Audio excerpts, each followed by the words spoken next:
നമസ്കാരം. ജ്യോതിഷപ്രകാരം നോക്കുമ്പോൾ നവഗ്രഹങ്ങൾ ഒരു നിശ്ചിത കാലയളവിന് ശേഷം രാശികൾ മാറി സഞ്ചരിക്കുന്നതാകുന്നു. എന്നാൽ ചില ഗ്രഹങ്ങൾ വർഷങ്ങളോളം തന്നെ ഒരു രാശിയിൽ തുടരുമ്പോൾ മറ്റു ചില ഗ്രഹങ്ങൾ ആഴ്ചകൾ, ദിവസങ്ങൾ മാത്രമേ ഒരു രാശിയിൽ നിൽക്കൂ. ഈ രാശിമാറ്റങ്ങൾ പല വ്യക്തികളുടെയും ജീവിതത്തിൽ പല രീതിയിലുള്ള പ്രതിഫലനങ്ങൾ സൃഷ്ടിക്കും അഥവാ വന്നു ചേരുന്നതിന് കാരണമായി തീരും. ദേവഗുരുവായ ശുക്രനും ഗ്രഹങ്ങളുടെ രാജകുമാരനായ ബുധനും ഈ മാസം പ്രധാനപ്പെട്ട ചില രാശി മാറ്റങ്ങൾ നടത്തുകയാണ്. ജൂലൈ 19 ബുധൻ കർക്കിടകം രാശിയിൽ നിന്നും ചിങ്ങം രാശിയിലേക്ക് പ്രവേശിക്കുന്നതാകുന്നു. അതിനുശേഷം ജൂലൈ 31 ശുക്രനും ചിങ്ങത്തിലെത്തും. ഈ രണ്ട് ഗ്രഹങ്ങളുടെയും സംയോഗത്തിലൂടെ ചിങ്ങം രാശിയിൽ ലക്ഷ്മി നാരായണ രാജയോഗം രൂപാന്തരം കൊള്ളുന്നതാകുന്നു. പൊതുവെ രാജയോഗങ്ങൾ വച്ച് നോക്കുമ്പോൾ ഏറ്റവും ശുഭകരമായ ഒരു രാജയോഗമാണ് ഇത് എന്ന കാര്യം നിസ്സംശയം പറയാം. ഈ രാജയോഗവുമായി ബന്ധപ്പെട്ട് മികച്ചതായ നേട്ടങ്ങൾ സ്വന്തമാക്കാൻ പോകുന്ന, അത്ഭുതകരമായ നേട്ടങ്ങൾ സ്വന്തമാക്കാൻ പോകുന്ന ചില രാശിക്കാരുണ്ട്. ആ രാശിക്കാരെ കുറിച്ചാണ് ഈ വീഡിയോയിലൂടെ പരാമർശിക്കാനായി പോകുന്നത്. ആദ്യത്തെ രാശിയായി പരാമർശിക്കുന്നത് മേടം രാശിയാണ്. മേടം രാശിക്കാരുമായി ബന്ധപ്പെട്ട് നോക്കുമ്പോൾ മേടം രാശിക്കാരുടെ 5ാം ഭാവത്തിലാണ് ലക്ഷ്മി നാരായണ രാജയോഗം സംഭവിക്കുന്നത്. ഇതിലൂടെ മേടം രാശിക്കാരുമായി ബന്ധപ്പെട്ട് ചില അത്ഭുതകരമായ നേട്ടങ്ങൾ വന്നു ചേർന്നു എന്ന് വരാം. പല കാര്യങ്ങളിലും വിജയങ്ങൾ നേടുവാൻ ഇവർക്ക് സാധിക്കും. വിജയങ്ങൾ ഉറപ്പിക്കുവാൻ അത് എത്ര പ്രയാസമേറിയ വിജയങ്ങളാണ് എങ്കിലും അതിൽ നിങ്ങൾക്ക് സാധ്യതകൾ കൽപ്പിക്കപ്പെടുന്ന ദിവസങ്ങളാണ് വന്നു ചേരുക. പല കാര്യങ്ങളും അത് പൂർണ്ണമായും പൂർത്തീകരിക്കുവാൻ സാധിക്കാതെ ഇരിക്കുന്നതായ കാര്യങ്ങൾ പൂർത്തീകരിക്കുവാൻ സാധിക്കും എന്ന കാര്യവും ഓർക്കുക. കുടുംബത്തിലും നല്ല സമയം വന്നു ചേരും എന്ന കാര്യം പ്രത്യേകം ഓർക്കേണ്ടതായിട്ടുണ്ട്. കുടുംബത്തോടൊപ്പം യാത്രകൾ പോകുവാനുള്ള അവസരങ്ങൾ സിദ്ധിച്ചു എന്ന് വരാം. കൂടാതെ അപ്രതീക്ഷിതമായി ധനം കൈകളിലേക്ക് വന്ന് ചേരുവാനുള്ള സാധ്യതയും കൂടുതൽ തന്നെയാകുന്നു. ധനസ്ഥിതി മെച്ചപ്പെടും എന്ന കാര്യമാണ് ഓർക്കേണ്ടത്. വാഹനമോ സ്വത്തുക്കളോ വാങ്ങുവാനുള്ള സാധ്യതയുണ്ട്. അല്ലെങ്കിൽ ഇഷ്ടപ്പെട്ട മറ്റെന്തെങ്കിലും വസ്തുക്കൾ വാങ്ങുവാനുള്ള സാധ്യതയും തള്ളിക്കളയുവാൻ സാധിക്കുന്നതല്ല. സന്താനങ്ങളുമായി ബന്ധപ്പെട്ട് ശുഭകരമായ ചില വാർത്തകൾ കേൾക്കുവാൻ സാധിച്ചു എന്ന് വരാം.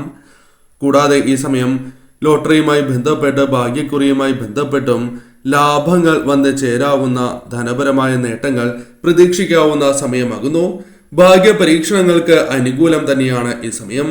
ആരോഗ്യപരമായി പല രീതിയിലുള്ള അനുകൂലമായ കാര്യങ്ങളും സംഭവിക്കാം. ദാമ്പത്യ ജീവിതത്തിൽ സന്തോഷകരമായ നിമിഷങ്ങൾ വന്നു ചേർന്നു എന്ന് വരാം. ജീവിതത്തിൽ പൊതുവെ സന്തോഷം നിറഞ്ഞ ദിവസങ്ങളാണ് ഇനി വന്നു ചേരുക. അതിനാൽ തന്നെ ശ്രദ്ധയോടെ മഹാവിഷ്ണു ഭഗവാനെയും ലക്ഷ്മി ദേവിയെയും ആരാധിച്ച് മുന്നോട്ട് പോകുന്നതും സർവൈശ്വര്യപ്രദമാണ്. മിഥുനം രാശിയുടെ 3ാം ഭാവത്തിലാണ് ലക്ഷ്മി നാരായണ യോഗം സംഭവിക്കുന്നത്. അതിനാൽ തന്നെ ഈ രാശിയിൽ ജനിച്ചവർക്ക് ഏറ്റവും ശുഭകരമായ ദിവസങ്ങളാണ് വന്ന് ഭവിച്ചിരിക്കുന്നത് എന്ന് നിസ്സംശയം പറയാം. കാരണം കുടുംബത്തോടൊപ്പം നല്ല സമയം പങ്കുവയ്ക്കുവാനുള്ള അവസരങ്ങൾ ജീവിതത്തിലേക്ക് വന്നു ചേരാം. ജോലിസ്ഥലത്തും അനുകൂലമായ സാഹചര്യങ്ങൾ ഉരുത്തിരിഞ്ഞു എന്ന് വരാം. ജോലിസ്ഥലത്ത് ഉണ്ടായിരുന്നതായ പ്രശ്നങ്ങളെ തരണം ചെയ്ത് മുന്നോട്ട് പോകുവാൻ നിങ്ങൾക്ക് സാധിച്ചു എന്ന് വരാം. കൂടാതെ ഈ സമയം ജോലി ലഭിക്കാനുള്ള സാഹചര്യങ്ങൾ ഒരുങ്ങും. വിദേശത്തോ നാട്ടിലോ തൊഴിൽ ലഭിക്കാനുള്ള സാധ്യതകളുണ്ട്. കൂടാതെ തൊഴിലുമായി ബന്ധപ്പെട്ട് സംതൃപ്തി ലഭിക്കുന്നതായ സമയം കൂടിയാണ് ഇത്. ജോലിയുമായി ബന്ധപ്പെട്ട് ഉന്നതാധികാരികളുടെ പ്രശംസ മികവിനാൽ നേടുവാൻ സാധിച്ചു എന്ന് വരാം. ഈ സമയം സ്വീകാര്യത വർദ്ധിപ്പിക്കുവാൻ സാധിച്ചു എന്ന് വരാം. ധനം അല്പം കൈകളിലേക്ക് വന്ന് ചേരുവാനുള്ള സാധ്യതകളുണ്ട്. ജോലിയുമായി ബന്ധപ്പെട്ട് യാത്രകൾ ചെയ്യുവാനുള്ള അവസരങ്ങൾ വന്നു ചേർന്നു എന്ന് വരാം. പങ്കാളിയുമായി ബന്ധപ്പെട്ടും ചില അനുകൂലമായ കാര്യങ്ങൾ സംഭവിക്കാം. യാത്രകൾ പോകുവാനുള്ള അവസരങ്ങൾ വന്നു ചേരാം. ഭാഗ്യവുമായി ബന്ധപ്പെട്ട് ഉണ്ടായിരുന്നതായ ചില തടസ്സങ്ങൾ ഒഴിയും. ഭാഗ്യത്തിന്റെ പൂർണ്ണമായ അനുഗ്രഹം, കടാക്ഷം ഈ സമയം നിങ്ങൾക്ക് ലഭിക്കും എന്നതും മറ്റൊരു പ്രത്യേകത തന്നെയാകുന്നു. ശമ്പളം വർദ്ധിക്കുകയോ അല്ലെങ്കിൽ പ്രതീക്ഷിക്കാതെ ധനം കൈകളിലേക്ക് വന്നു ചേരുകയോ ചെയ്യാവുന്നതാണ്. കാലങ്ങളായി തിരികെ ലഭിക്കാതിരുന്ന ധനം കൈകളിലേക്ക് തിരികെ ലഭിക്കാനുള്ള സാധ്യതകളും ഈ സമയം വളരെ കൂടുതൽ തന്നെയാകുന്നു. ബിസിനസ്സുമായി ബന്ധപ്പെട്ട് പുതിയ കരാറുകൾ ഒപ്പുവയ്ക്കുവാനുള്ള സാധ്യതകൾ കൂടുതലാകുന്നു. വിവാഹിതരായ വ്യക്തികളാണ് എങ്കിൽ പങ്കാളിയുമായി ബന്ധപ്പെട്ട് ഉണ്ടായിരുന്ന ചില തർക്കങ്ങൾ പരിഹരിക്കുവാൻ സാധിച്ചു എന്ന് വരാം. കൂടാതെ ഈ സമയം അവിവാഹിതരായ വ്യക്തികൾക്ക് പുതിയ ആലോചനകൾ വരാനുള്ള സാധ്യതകൾ കൂടുതൽ തന്നെയാകുന്നു. നല്ല വിവാഹാലോചനകൾ വന്നു ചേരാം. ഏത് കാര്യവും ആലോചിച്ച് തീരുമാനങ്ങൾ എടുക്കുന്നതാണ് ശുഭകരം. അത്തരത്തിൽ ആരംഭിക്കും അഥവാ അത്തരം തീരുമാനങ്ങൾ എടുക്കുവാൻ നിങ്ങൾ ആരംഭിക്കുന്ന ദിവസങ്ങൾ കൂടിയാണ് ഇത്. പല ജോലികളും ശരിയായ രീതിയിൽ പൂർത്തീകരിക്കുവാനും മറ്റുള്ളവരുടെ പ്രശംസ നേടിയെടുക്കുവാനും സാധിച്ചു എന്ന് വരാം. ഈ സമയം ആത്മവിശ്വാസം നിങ്ങൾക്ക് വളരെയധികം വർദ്ധിക്കുന്ന സമയമാകുന്നു. ഈ സമയം ലക്ഷ്മി നാരായണന്മാരെ ആരാധിക്കുകയും ലക്ഷ്മി നാരായണ ക്ഷേത്രങ്ങളിൽ ദർശനം നടത്തുന്നതും സർവ്വ ഐശ്വര്യപ്രദമാണ്.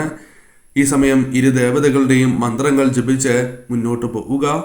മറ്റൊരു രാശിയായി പരാമർശിക്കുന്നത് ചിങ്ങം രാശിയാണ്.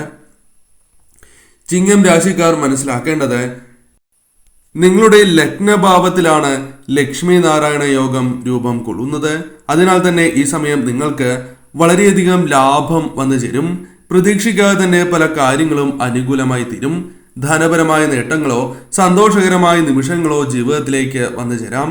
ഏറെക്കാലമായി പൂർത്തീകരിക്കുവാൻ സാധിക്കാതിരുന്ന ചില ജോലികൾ അത് പൂർത്തീകരിക്കുവാനുള്ള അവസരങ്ങളാണ് വന്നു ചേരുക.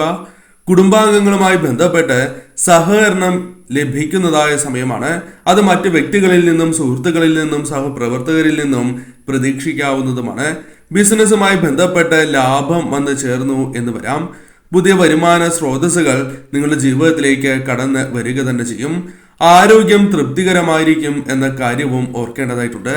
ആരോഗ്യവുമായി ബന്ധപ്പെട്ട് ഉണ്ടായിരുന്ന ചില ആശങ്കകൾ പരിഹരിച്ച് മുന്നോട്ട് പോകുവാൻ സാധിച്ചു എന്ന് വരാം. ഈ സമയം പൊതുവിൽ നിങ്ങൾക്ക് അനുകൂലമായ സമയമാണ്. ശരിയായ രീതിയിൽ ചിന്തിച്ച് പ്രവർത്തിക്കേണ്ടതായ സമയം. ധനപരമായ നേട്ടങ്ങൾ, ഉയർച്ച, സന്തോഷകരമായ നിമിഷങ്ങൾ വന്ന് ചേരാവുന്ന ദിവസങ്ങൾ കൂടിയാണ് വന്ന് ഭവിച്ചിരിക്കുന്നത്. ഈ സമയം ലക്ഷ്മി നാരായണന്മാരെ ആരാധിച്ച് മുന്നോട്ട് പോവുക.